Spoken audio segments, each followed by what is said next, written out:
7ই November ছিল আমার বান্ধবীর বিয়ে আর তার আগের দিন ছিল ওর গায়ে হলুদ, মানে আজ হলো ওর গায়ে হলুদ 6ই নভেম্বর। আজকেই আমি কলকাতা থেকে ফিরেছিলাম, তো এসে ওর বিয়ের গিফট কেনা থেকে শুরু করে কিছু কেনাকাটা থেকে শুরু করে ওর বাড়ি পৌঁছাতে পৌঁছাতে প্রায় 8টা বেজে গেছিলো। আমি একা নয়, আমার সঙ্গে ডলিও ছিল।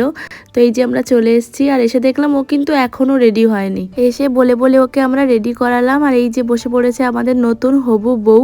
এরপর শুরু হলো ওর গায়ে হলুদের অনুষ্ঠান। পর সবার হলুদ লাগানোর সঙ্গে সঙ্গে আমরাও কিন্তু ওকে হলুদ লাগালাম।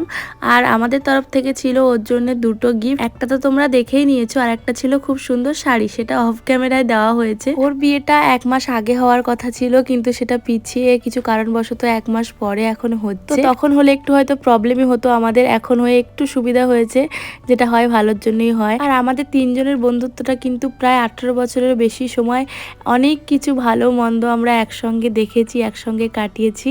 তারপরে ওর সঙ্গে কিছু ভিডিও করে নিলাম, তারপরে শুরু হলো নাচ। যদিও আমি সব জায়গায় গিয়ে এরকম নাচ করতে কমফোর্টেবল ফিল করি না, নিজের জায়গা না হলে, কিন্তু ওদের বাড়িতে আমি সেই ছোটবেলা থেকে আসা যাওয়া থাকা সব কিছু হয়, তাই সবার সঙ্গে একটু নাচাগানা করেই নিচ্ছিলাম। আর একসঙ্গে এরকম নাচ সেই আমাদের টিউশন লাইফ থেকেই শুরু। এরপর চলে আসলাম আমরা সাবিনার রুমে, কারণ ওর মেহেন্দি করা ছিল। খুব তাড়াহুড়োর মধ্যে ওর মেহেন্দিটা আমি কমপ্লিট করেছিলাম, কারণ অনেক রাত হয়ে গেছিল। মেন ব্লগ কিন্তু অলরেডি আমার চ্যানেলে পোস্ট করা আছে, তোমরা গিয়ে দেখে নাও।